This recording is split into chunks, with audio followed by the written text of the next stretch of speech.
escolhido pelo governador. Não é o reitor da USP, Gabriela. São os 3 reitores das 3 universidades estaduais paulistas. Tá certo? Então, e por quê? Por quê? Qual é a lógica do governador escolher? Porque as 3 universidades estaduais ficam com 10% de tudo que o governo arrecada de ICMS. Todas as outras secretarias são nomeadas pelo governador. O governador nomeia o secretário de Transportes, o secretário de Negócios Jurídicos, enfim, todos os secretários de Habitação.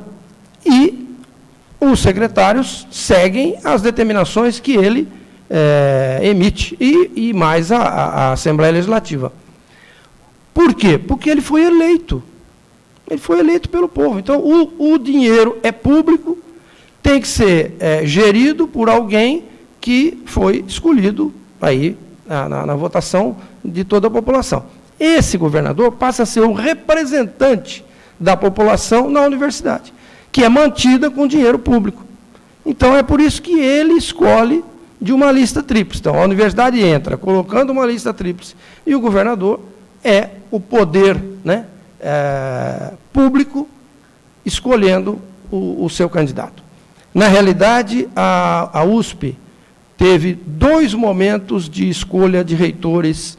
Eu vou ser mais rápido que isso. 2 escolhas que não seguiram a lista, tá certo? Sempre se escolhe o primeiro da lista, isso é padrão.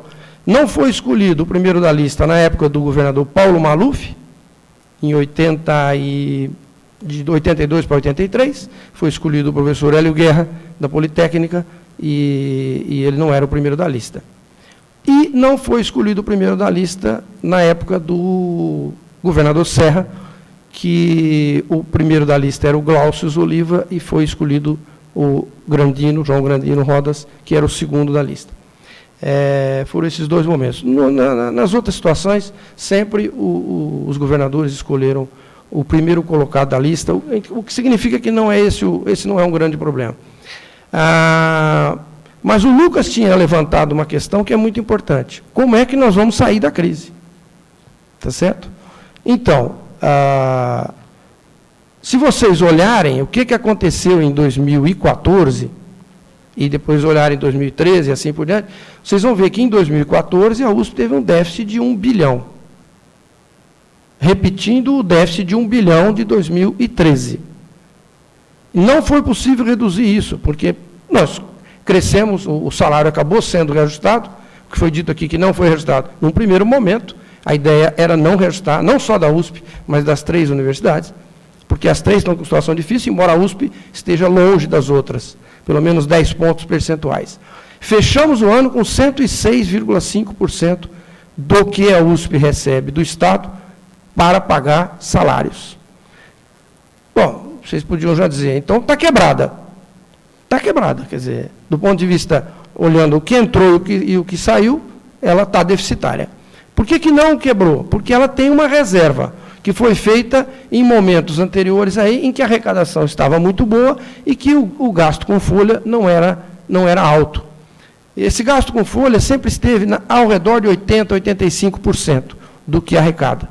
E os outros 15% ou 20%, dependendo do ano, são gastos com custeio e investimentos e também com reserva, quer dizer, em algum momento sobrou. E isso foi acumulado. É isso que está sustentando a USP nesse momento. Ela está gastando cerca de 90 milhões por mês, mais do que ela recebe do Estado. Isso é só vocês abrirem o portal da transparência e olharem. Olha a planilha CRUESP, olha, aí vocês comparam com as outras universidades, Unicamp e Unesp, e assim por diante. Então, essa é a situação. O que a reitoria fez? A CODAGE preparou um plano de demissão voluntária, tá? Aprovado pelo Conselho Universitário, usando parte dessa reserva que a USP tem, para reduzir a folha salarial. Então, os funcionários, é uma demissão voluntária, o plano de incentivo à demissão voluntária. As pessoas que acharam conveniente, elas recebem um valor, tá certo? Que é proporcional ao número de anos. Enfim, cerca de 1.500 pessoas se inscreveram, então nós vamos ter uma redução de número de funcionários, que é menor do que o aumento que aconteceu nos últimos 4 anos. A USP cresceu cerca de 2.400 servidores nos 4 anos anteriores e vai perder agora cerca de 1.500. Com isso, a folha deve chegar a 100%, 100 e poucos por cento. Mas outras coisas terão que ser feitas, não tem a menor dúvida. Caso contrário, a gente não sobrevive. Muito obrigado.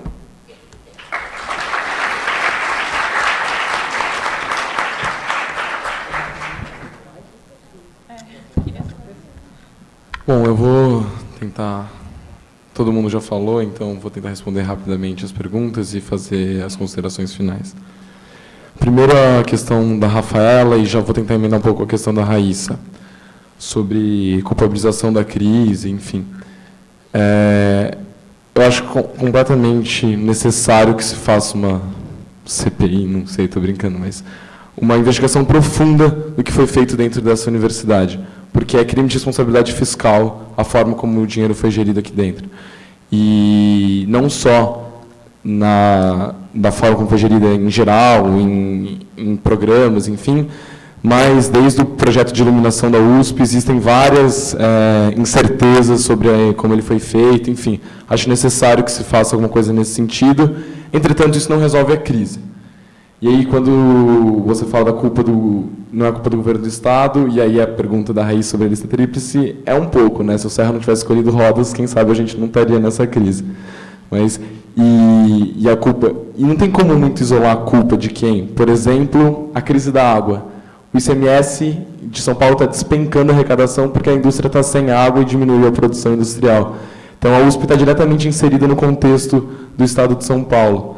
Então, não dá para a gente querer dissociar completamente isso, e aí vai a questão da lista tríplice. Eu, sinceramente, acredito que a lista tríplice é um mecanismo ruim, mas eu não sou contra que haja uma legitimação do Estado de São Paulo, da população do Estado de São Paulo, para o reitor da USP. Como foi dito, ele mexe com um orçamento de 5 bilhões, é maior ou quase igual ao Estado do Piauí, eu não lembro agora, mas é muito dinheiro. Então, é uma discussão que a gente teve bastante em 2013, na época da greve, sobre qual seria o melhor modelo. Eu não sei se você sabe, mas no Conselho Universitário tem as cadeiras que têm esse nome eufêmico de sociedade civil, e é ocupada, entre outros órgãos, pela Fiesp, por exemplo, que é a Federação da Indústria do Estado de São Paulo. Então, essa é uma forma da sociedade se integrar com a USP, que é via cadeiras do Conselho Universitário, enfim, isso é uma questão que tem que ser discutida. João, a questão da meritocracia e do núcleo, eu me sinto bastante contemplado pela fala deles, em questão do núcleo, tipo, pela fala da Gabriela, principalmente, que foi quem primeiro falou disso, e questão de acesso também, completamente favorável a outras formas de ingresso, cotas, e aí já respondendo a pergunta do Saulo, cara, são coisas que estão sendo debatidas. Eu entrei na USP com ideias muito diferentes das quais eu tenho agora, e não tem como julgar se são certas ou erradas, mas, enfim, são construídas. Eu acho que é isso que todos vocês, e era a nossa ideia com esse evento, a gente deveria aproveitar, e acho que a nossa missão enquanto CAVC é promover espaços para que essas ideias sejam construídas. Então, acho que é muito mais complexo de uma questão de simplesmente meritocrática, mesmo porque se você não tem uma coisa que a gente estuda em economia, para você conseguir olhar duas pessoas diferentes, tem que ter certeza que elas saíram do mesmo ponto de partida, o que já é, por definição, errado quando você vai olhar o ingresso no vestibular. Questão de acompanhar o curso, ou baixar a qualidade, a Unicamp tem diversos estudos, a Universidade Federal do Rio tem muitos estudos no sentido de mostrar que não necessariamente é verdade, e isso, do contrário, os alunos que entram por cota, às vezes, no segundo ano, começam a ter já um desempenho melhor do que os outros, até por uma questão de saber do lugar onde eles vieram, tipo, da raça mesmo, enfim, tem diversas explicações que entram nesse quesito. Inclusive, o CAVC, ano passado, fez um evento que, no dia 20 de novembro, a gente debateu longamente sobre cotas, e a gente vai, com certeza, retomar esse tema esse ano, porque, inclusive, a chapa Desenredo foi eleita com a bandeira de defesa de cotas raciais e sociais. E acho que eu falei de todas as perguntas, então eu vou para as conclusões. Quanto tempo eu tenho? Tá, vou tentar ser rápido. Primeira questão, que eu acho que foi bem cumprida aqui nesse debate, é vocês entenderem a legitimidade das instituições que estão aqui falando para vocês. Então, como ficou bem claro, acho que existe pouca concordância em muitas delas, mas existe muito um consenso de que existem coisas a serem resolvidas. E é importante que vocês saibam o que cada uma delas fala, para vocês justamente poderem discutir, e no caso do CAVC e do DCE, é mais que isso, disputar, o que é essencial. Então, primeiro você tem que reconhecer esse órgão como legítimo, para depois poder disputá-lo. E aí, uma outra questão também, que o professor Drogovic falou, estudem e se informem sobre o que vocês estão dizendo e falando. Porque é muito fácil a gente ter informações não acertadas, de jornais, enfim, de qualquer coisa. E aí eu acho que merece algumas questões, que é, por exemplo, como a gente vai saber se a crise é verdadeira, como o Reinaldo falou, se não tem transparência. Bom, existe bem mais transparência do que é dito que tem, e existe uma forma simples de saber se a crise é verdadeira. Você vai na página de salários, são todos divulgados, soma, e vai ver que vai dar mais de 100% da folha de pagamento da USP. Então, isso define que a USP tem algum problema financeiro. Aí, agora, porque eu sou contra o ICMS, o aumento do ICMS, eu sou a favor de corte de salário. Não. Acho que tem outras formas de você resolver a crise, por exemplo, revendo professores RD e IDP que não são, de fato, RD e IDP. RD e IDP é regime de dedicação integral e exclusivo, enfim, para a universidade. Tem muito professor que se enquadra nesse regime de trabalho, ganhando um salário tão alto, mas não fica nem 3 horas aqui dentro da USP. Então, existem muitas formas anteriores ao corte de salário para a gente rever a crise. Não vai ser fácil. Eu, positivamente, esperava que a arrecadação do ICMS crescesse e a gente fosse se ajustando conforme for andando. Mas aí, quando a gente fala, por exemplo, a gente não sabe quanto custou o tijolo. De fato, a gente pode não saber quanto custou o tijolo. Mas a gente sabe que custeio e investimento não superam 10%, 20% da folha do orçamento da USP. E, por fim, uma questão que a Gabriela colocou, de que nós estamos, desde 90 e poucos, com mesmo a alíquota do ICMS. Gente, é a alíquota percentual. Vamos prestar atenção nisso. Você aumentar um percentual não significa... Você manter um percentual não significa que você continua ganhando a mesma coisa. Se o bolo cresce, o percentual cresce junto com ele. Então, assim, a gente fez esse estudo, o CAVC, tem acesso a isso. O número que cada aluno recebe per capita cresceu mais, quer dizer, pelo fato de ser per capita, cresceu nos últimos anos. Então, a USP, e aí, voltando à questão da Rafaela, a USP foi irresponsável na forma como ela administrou esse dinheiro. Eu não acho que a questão do ICMS se paute por não aumentar ou aumentar, mas estou dizendo que não é simples, que a gente não pode pensar que pelo fato do percentual ter sido fixo, não significa que a gente não tenha ganhado mais dinheiro.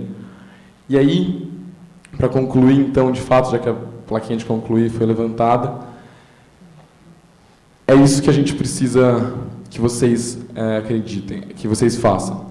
A USP é tudo isso que a gente falou, tudo isso que vocês já viram, interajam com ela. Participem, fazer política, discutir esse tipo de coisa também é ser da USP, também é o benefício aí que vocês estão ganhando por entrar aqui. Faz muito parte da formação de vocês esse tipo de discussão. Estou muito feliz que o auditório está cheio, que todos vocês tiveram paciência de ouvir toda essa chatice que a gente está aqui falando. Mas estejam muito à vontade para procurar o CAVC, em tudo que for, no que vocês precisarem. Compareçam aos outros eventos que a gente organizar. A gente vai com certeza trazer mais vezes essas categorias para falarem. A gente vai iniciar no começo do ano um ciclo de debate sobre universidade, que é justamente para debater a fundo esses problemas. Então vai ter um dia só para debater a crise financeira, só para debater acesso. A diretoria de mobilização recém-impossada está com essa missão aí, eu espero muito que a gente consiga cumprir. Então é isso, sejam bem-vindos e desfrutem dessa oportunidade que a USP também oferece para vocês. Muito obrigado.